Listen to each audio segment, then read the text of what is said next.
Bueno, muy contento de estar participando en este evento, Creative Transmedia.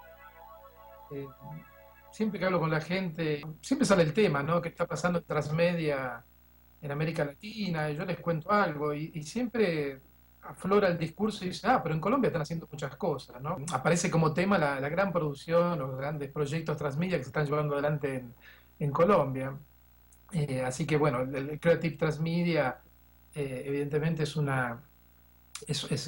parte de toda esta movida y realmente agradezco muchísimo a los organizadores que me han permitido sumarme a este evento. Aparte sé que están varios amigos míos por ahí, Tony, Monte Carlo, con los cuales, bueno, supongo que ya habrán hablado, si no yo lo voy a mencionar después. Estamos organizando una plataforma, ¿no? Para hacer una gran movida en el año 2014 y esperemos que en Colombia también se sumen a estos eventos, que ya se los voy a comentar al final.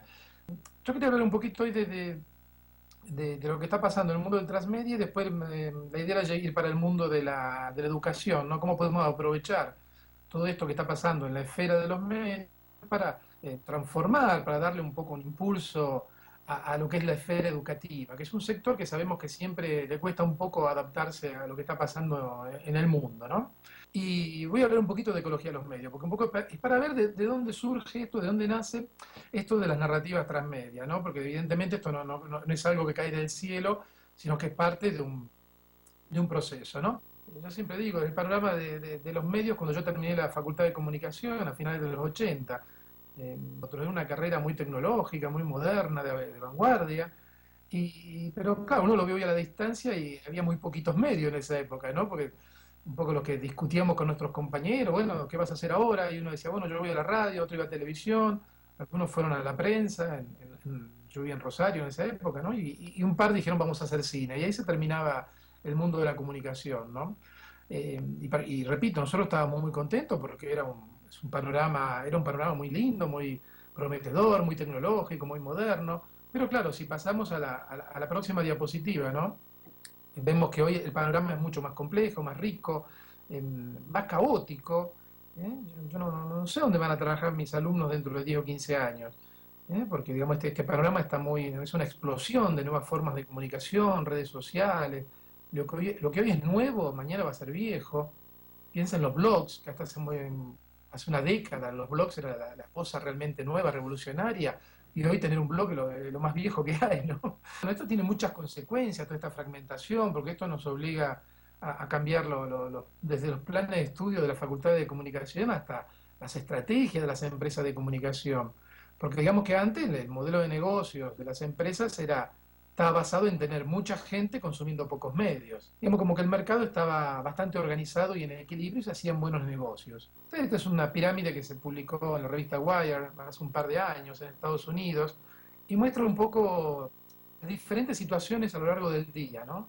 Según ese informe, ese artículo, nos pasábamos 9 horas por día, o por lo menos en Estados Unidos se pasaban 9 horas por día consumiendo y generando nueva información en las redes sociales, subiendo fotos, compartiendo vídeos. Y nos pasamos consumiendo y generando información en diferentes tipos de medios, desde la vieja televisión hasta dispositivos móviles, tablets, ¿m?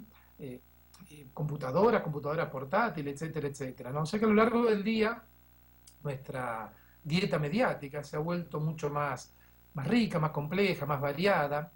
Y esto, bueno, esto por un lado es muy divertido para los consumidores, pero para otro lado, para las empresas de comunicación, esto es un gran problema, porque digamos la industria cultural funcionaba, como dije recién, porque había mucha gente consumiendo pocos medios.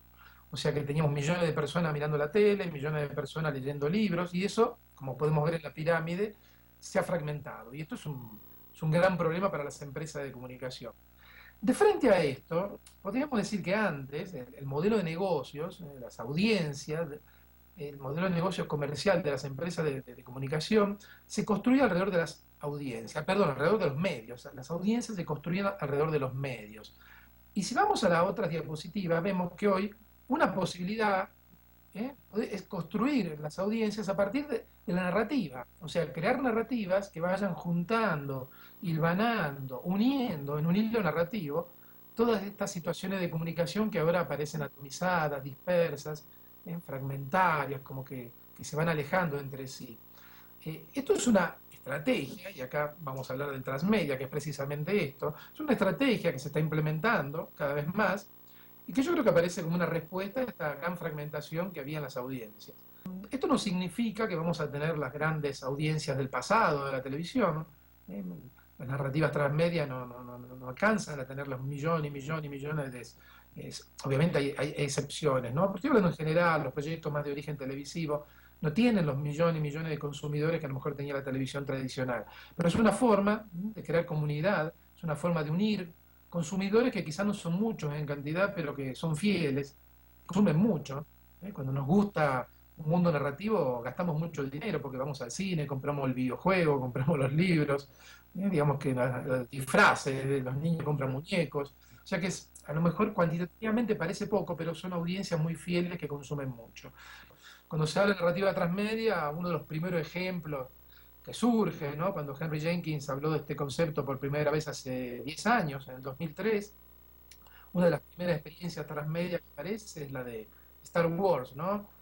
Si pasamos a la próxima diapositiva veremos que este mundo narrativo nace a partir de una película, en el año 77, y ya inmediatamente, en el año 78, empieza a expandirse a otros medios. Ya en el año 78, si vemos arriba a la derecha, aparecen las primeras historietas, los cómics de Star Wars, y al principio fue una adaptación este cómic. O sea, los primeros cómics de Star Wars contaban la misma historia de la película, y los cómics vendían mucho, entonces precisamente ahí en el 78 empiezan a contar nuevas historias en el cómic. O sea que tenemos ya el componente inicial importante de la narrativa transmedia, que es que la historia, el relato, la narrativa, se expande de un medio a otro. Digamos, la historia empieza en el cine y va expandiéndose, incorporando nuevos personajes y situaciones, en este caso en el mundo del cómic. Claro, si vemos en estos 30, 40 años después de Star Wars, tenemos animaciones, productos televisivos, videojuegos, todo lo que es el merchandising, libros, atracciones en los parques de diversión, ¿no? Y arriba de todo ven las siglas UGC, es lo que en inglés se llama User Generated Content, ¿no? Contenido generado por usuario. Y este es el segundo, digamos, componente importante de las narrativas transmedia, ¿no? Por un lado, el relato se expande, el canon, diríamos, el canon, el relato oficial se va expandiendo en muchos medios y plataformas.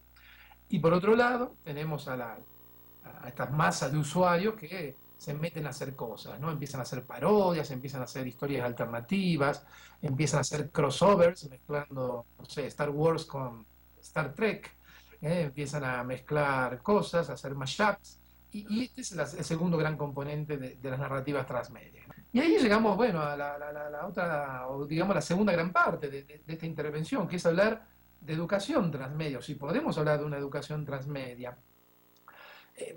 Por eso el gran problema que tenemos hoy, antes mencioné la esfera educativa y la esfera mediática. La esfera mediática, que es muy importante, es casi central en lo que sería la gran esfera cultural, en nuestra vida cultural, está sufriendo cambios muy grandes, lo hemos visto, toda esta fragmentación, todo este cambio tecnológico, nuevos medios, nuevas plataformas, nuevos hábitos de producción, nuevos hábitos de consumo, nuevas formas de distribuir los contenidos y la información. Todo eso afecta al resto, ¿no? Y el gran problema que yo creo que tenemos en todos los países, en mayor o menor medida, ¿no? Esto es bastante general, porque cuando uno viaja todo el mundo se queja de las escuelas, la gente se queja de las universidades, digamos, esta diferencia, esta distancia, este alejamiento que habría de la esfera educativa de lo que es la esfera cultural, del día a día, de la sociedad, ¿no? Vemos que en gran parte, por más que en muchas situaciones se ha abierto un poquito la institución educativa a otros lenguajes, todavía en gran parte sigue focalizada en el libro. Vemos que cómo aparece el maestro, el profesor, aparece como un mediador, ¿no? Entre el libro, el saber que está en el libro, ¿no? Y lo que es la clase y lo que son los alumnos, ¿no? Digamos que en este caso, y esta imagen yo creo que representa muy bien, esto es un broadcasting, ¿no? Que es justamente el modelo que está en crisis hoy en los medios masivos, ¿no? Que sigue estando presente el modelo de la radio, la televisión o la prensa, pero vemos que hoy aparecen otras formas de comunicación que van comiendo el espacio a este modelo tradicional. ¿Por qué no pensar una educación transmedia, donde lo que se cuenta, el discurso que se da dentro del aula, se expanda, se retrabaje con diferentes medios, con diferentes plataformas, ¿no? Y cuando digo transmedia me refiero a las dos patas del transmedia, ¿no? Por un lado la parte del relato oficial, digamos el canon, y por otro lado el segundo componente, obviamente, es la producción de los usuarios, cómo la podemos retrabajar en este entorno. Ustedes piensan que muchos de estos objetos tecnológicos, estos dispositivos que yo estoy mostrando ahí en esa imagen, algunos de ellos están totalmente prohibidos en una escuela, en las escuelas en general, ¿no? Empezando por el videojuego y siguiendo por los móviles. Si en narrativa transmedia hablamos del User Generated Content, ¿por qué no pensar del Student Generated Content? Aprovechar lo que hacen los estudiantes, que no necesariamente deberían ser textos escritos, podría ser un cómic, un guión de un cómic, un guión de un videojuego, un vídeo, una presentación, una infografía, no sé, pensemos en términos transmedia. ¿Por qué no utilizar todo ese material que van generando también los estudiantes y aprovecharlo? Alejandro Pisitelli, que ha reflexionado mucho sobre estos temas, habla siempre de pasar de la pedagogía de la enunciación a la pedagogía de la participación, ¿no? Digamos, esto de pasar de un broadcasting dentro del aula a una situación más polifónica. Si pensamos en una educación basada en una pedagogía más de la participación, una enunciación colectiva, podemos hablar de una educación transmedia, transmediática, ¿no? Donde realmente se produzcan textos en muchos soportes, en muchas plataformas, los alumnos generen textos también, y el docente más que es un enunciador, un agitador comunicacional, una persona que promueve todos estos flujos de comunicación. Y ahí emergería un denunciador colectivo. El relato dentro del aula, dentro de la institución educativa, se convertiría en algo colectivo, se construiría entre todos. Ya a lo mejor no leeríamos, o los alumnos no leerían el viaje de Colón, construirían entre todos el viaje de Colón, algunos trabajando con materiales escritos, otros con imágenes, otros trabajarían con Google Maps, etcétera, etcétera, ¿no? O sea, ver al alumno como coproductor de contenidos, más que repetición, trabajar la reinvención, la expansión de contenidos y apuntar, digamos, esto que sería una construcción colectiva del conocimiento. Y esto sirve, iría desde la escuela primaria hasta la universidad, ¿no? Menos repetición, más nuevas cosas, construcción, explorar, ¿no? Entre todos las posibilidades. Y finalmente quería hablarles de este evento, que no es un evento en realidad, que estamos justamente con Tony y Roch y Monte Carlo y Gemma San Cornelio de Barcelona, estamos moviendo esto. Es una plataforma. La idea es que la última semana de octubre del 2014 se armen eventos en todo el mundo sobre transmedia. O sea, cualquier persona en cualquier lugar del planeta puede hacer un evento transmedia y meterlo en esta plataforma. La plataforma sirve para visualizar, para concentrar y los esfuerzos y los eventos, y cualquier persona entra a la plataforma y dice, ese fin de semana voy a estar en París, a ver qué hay de transmedia, o ese fin de semana voy a estar en Bogotá, a ver qué hacen en Bogotá de transmedia. Puede ser una conferencia, puede ser un taller, puede ser un concurso, puede ser con entrada gratis, puede ser algo online, cualquier tipo de actividad. Es una plataforma abierta que la persona interesada en hacer un evento entra ahí, se registra y sube el evento. Y después, bueno, eso queda ahí, va a haber un mapa interactivo y la idea es ir sumando eventos para justamente la última semana de octubre del año que viene poder hacer masa crítica, ¿no? Y que el tema del transmedia realmente durante una semana sea un foco de atención en todo el planeta, ¿no? Ahora la web está en inglés, pero ya en las próximas semanas la vamos a ir traduciendo al castellano, al portugués, al italiano, para que todo el mundo pueda participar. Agradecerles nuevamente al grupo Videobase y a toda la gente participante que han hecho posible todo este evento. Ahí tienen mis coordenadas en el mundo virtual, digital, para seguir en contacto. Y bueno, les agradezco la atención.